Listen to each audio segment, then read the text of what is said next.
보유세를 부담하더라도 집값이 많이 오를 것 같아요. 그럼 가지고 가려는 마음이 있습니다. 그런데 내가 다주택자라서 양도세 중과 대상이에요. 의미가 없잖아요. 그냥 홀딩입니다. 멍 때리게 됩니다. 가지고 있는 것만 그냥 갖게 되고 팔 생각도 없죠. 양도세가 중과인데 어떻게 팔아요 지금. 그럼 이분은 정부가 양도세 중과를 지금 5월 9일까지 끝나고 나서 못 판 분들 있잖아요. 이분들이 일부는 전세나 월세를 돌렸지만 나머지 분들은 지금 아직도 머리 아프고 빈집 상태로 있는 분들이 있어요. 강남에 실제로.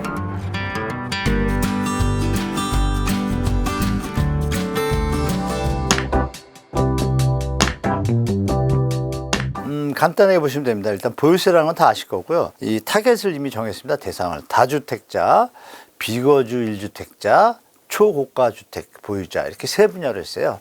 그럼 다 공통되는 건 뭐냐면 보유세 부분입니다. 이제 장특공제라고 있잖아요. 뭐 똑같은 얘기죠. 보유세에 해당되는 거니까. 양도소득세에서 다른 점은 이제 장특공제를 이제 비거주 1주택자들 이분들의 장특공제 40을 아마 없앨 가능성이 높습니다. 제가 볼 때. 그리고 공정시장가액 비율이라고 있죠. MB 정부 때 만들었던 이 비율이 지금 60%거든요. 원래 낼 세금의 과세 표준에 100원이면 뭐 세금을 10%면 10원을 내야 되는데 공정시장 가액 비율이라고 그래가지고 경제가 어려울 때 세금 부담을 줄여준다고 MB 때 만든 거예요. 경제가 지금 좋잖아요. 그건 의미 없는 건데 그거 만들어가지고 그때 이제 그러면 10원을 내야 되는데 60%를 곱하면 어떻게 돼요? 6원을 내잖아요. 세금이 줄죠. 근데 그 부분이 과도하다고 판단돼서 공정시장 가액 비율을 아마 제가 문재인 정부 때도 기억나실 거예요. 뭐 100% 뭐 현실화한다.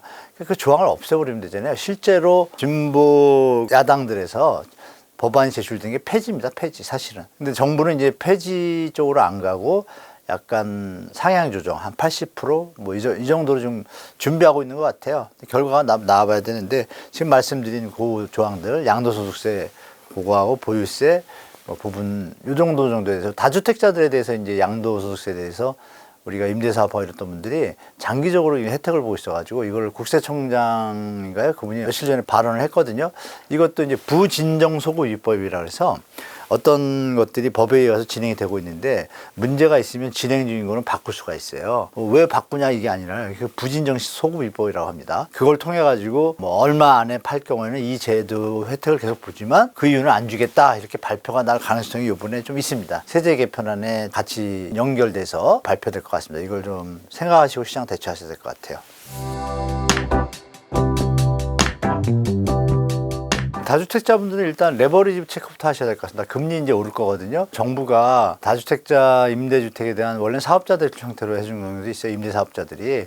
이런 부분도 약간 긴축으로 쪼인다고 하니까 그 예측을 단순히 하셔는 안 되고요. 미니멈하고 맥시멈 잡으셔가지고 체크를 다 하셔야 됩니다. 그래서 특히 양도세 중과하고 보유세 부담 사이에서 간단하잖아요. 보유세를 부담하더라도 집값이 많이 오를 것 같아요. 그럼 가지고 가려는 마음이 있습니다. 그런데 내가 다주택자라서 양도세 중과 대상이에요. 의미가 없잖아요. 그냥 홀딩입니다. 멍 때리게 됩니다. 가지고 있는 것만 그냥 갖게 되고 팔 생각도 없죠. 양도세가 중과인데 어떻게 팔아요 지금. 그렇죠? 그럼 이분은 정부가 양도세 중과로 지금 5월 9일까지 끝나고 나서 못 판 분들 있잖아요. 이분들이 일부는 전세나 월세를 돌렸지만 나머지 분들은 지금 아직도 머리 아프고 빈집 상태로 있는 분들 있어요. 강남에 실제로. 그러면 이분들이 팔질 못하거든요. 그러면 좀 퇴로를 만들어줘야 되는데 이거에 대해서 대통령이 언급을 한 적은 있어요. 있는데 그러니까 이 말을 함부로 하면 안 됩니다. 이거 좀 대통령이 함부로 한다는 게 아니라 뜻은 알지만 너무 말을 들어놓으면 뭐가 뭔지 모르게 돼요. 엄마가 얘기를 하는데 한 달 동안 말이 없던 분이 난 널 사랑한다 이 소리하고 매일 사랑한다 그래서 지겹습니다. 그거. 뭐 그런 느낌이 들 정도로 지금 대통령이 좀 열정적으로 하고 계시지만 이 어떤 결과 관료들이 제대로 안 하다 보니까 지금 이 얘기가 나오는 거죠. 시니어들도 판단이 안 되는 거예요. 그래서 정부가 할 일은 예측 가능한 시장 상황에 대한 신호를 정확히 줘야 되는데 지금도 뭐 왔다 갔다 하잖아요. 실장 혼자 떠들고 누구 떠들고 이런 작태입니다. 제가 볼 때.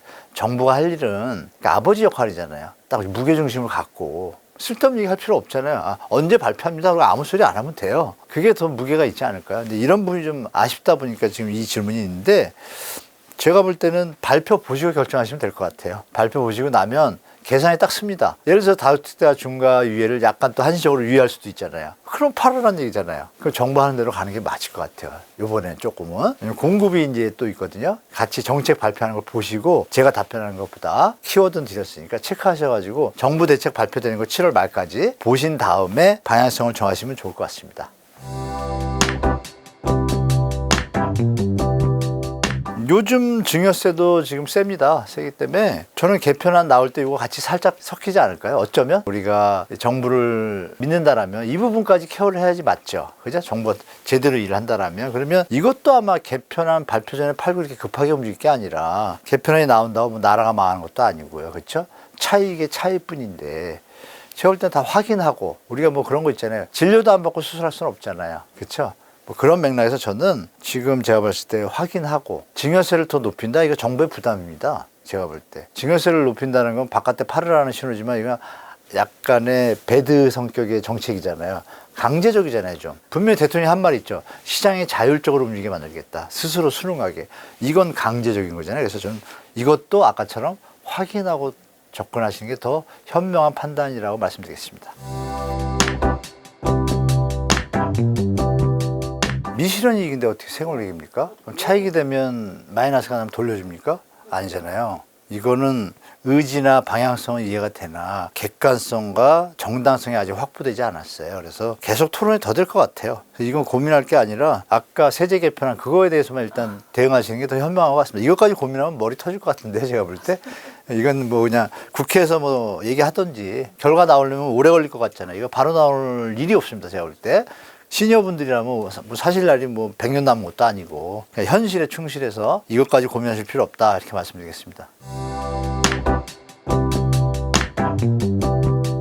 주택연금은 계산기를 두드려셔야 됩니다. 시세 대비해서 이 부분에 대해서 이제 자녀분들이 있을 경우는 좀 더 복잡해지는데요. 자녀분들이 없다라면 제가 볼 땐 편하게 여생 마치고 나머지 돈이 여유가 남다르면 정부가 상속 대상이 없으면 기부할 수도 있는 이런 제도 이런 가지 겹치면 제가 볼 때 주택연금 하시면서 편하게 마무리 지시고 뭐 세상에 기부도 하고 이런 형태 취하는 거 좋은데 일부 이제 요건을 완화시켰잖아요. 이게 이제 정부의 방향 같아요. 자산을 가진 시니어 분들 중에 부부가 계시다가 한 분이 돌아가시면 사실 외롭거든요. 근데 조금 계시다가 좀 힘들어요. 그러면 시니어타운 같은 데가 저는 도움이 된다고 봐요. 이럴 때 정부가 이런 걸 좀 리딩해 주면 시니어타운에 입주하시는 순간 집이 하나 또 나오잖아요. 그렇죠? 뭐 이런 부분이 국가 보급 정책이나 공급 정책이나 이런 데도 상호 도움이 된다고 봐서 유동성도 서로 돌잖아요. 뭐 어르신이 혼자 앉아가지고 큰 집에 뭐 시내에 있으면 뭐합니까? 나갈 일이 없는데 그렇죠? 뭐 이런 부분에서는 좋은 정책 같아요. 그래서 저는 조금 더 좀 챙겨보시고 좀 더 완화될 것 같아요. 제가 볼 때. 해외 기업들이 또 시니어타운을 지으려고 지금 펀딩들이 많이 들어오고 있거든요. 그러면 완화시켜주고 분명히 국가 복지 정책에 도움이 돼요. 제가 볼 땐 그거를 보시면서 긍정적으로 검토하시는 게 좋을 것 같습니다. 네. 요즘 시니어들 똑똑하셔가지고 실수 안 합니다. 심하게 말씀드리면 3030 여러분보다 여러분들이 계산기 능력, AI 능력, PC 능력은 뛰어나지만 이 촉은 무시 못합니다. 그분들은 생각해 보세요. IMF 외환위기부터 그 전에 또 뭐 오래 사신 분들은 뭐 6.25도 겪으신 분도 있을 거고 많은 일을 겪었잖아요. 틀립니다. 세상을 보는 패러다임에 대한 시각이 많이 틀리기 때문에 우리 청년들이 불리하죠. 제가 볼 때. 제가 청년일 때도 생각해 보면 어른들이 뉴스하고 얘기하면 남 얘기였으니까. 그죠? 그런 부분에서 조금 똑똑한 청년들은 경제 공부를 제대로 역사에 대해서 토인비가 말한 역사는 되풀이된다 이런 거 체크하시면서 그러면 시니어분들은 이미 뭐 성공 방정식을 이미 통달하신 분들이고 거의 실수하는 분은 없다고 저는 미리 말씀드릴게요. 그래서 여러분들이 실수를 많이 하죠. 포모 때 무작정 따라가다 물리신 분도 많고 주로 그렇잖아요. 뉴스에 나오는 분들 보면 40, 50대가 제일 많습니다. 그렇게 판단해서 저는 시니어분들한테는 스스로 알아서 잘하고 계시니까 제가 뭐 이건 하나 있죠. 다주택자 매입 같은 거 하셨는데 과도하게 계속 올라갈까? 이거는 좀 오버슈팅입니다. 지금은. 그건 미리 말씀드릴게요. 이건 뭐 제가 3, 4년 전부터 2020년도부터 말씀드렸으니까 앞으로 정부는 이것도 계속 찌어가니까 요거는 좀 재산이 많거나 다주택자분들은 자산 포트폴리오 확실히 조정하셔야 됩니다. 네.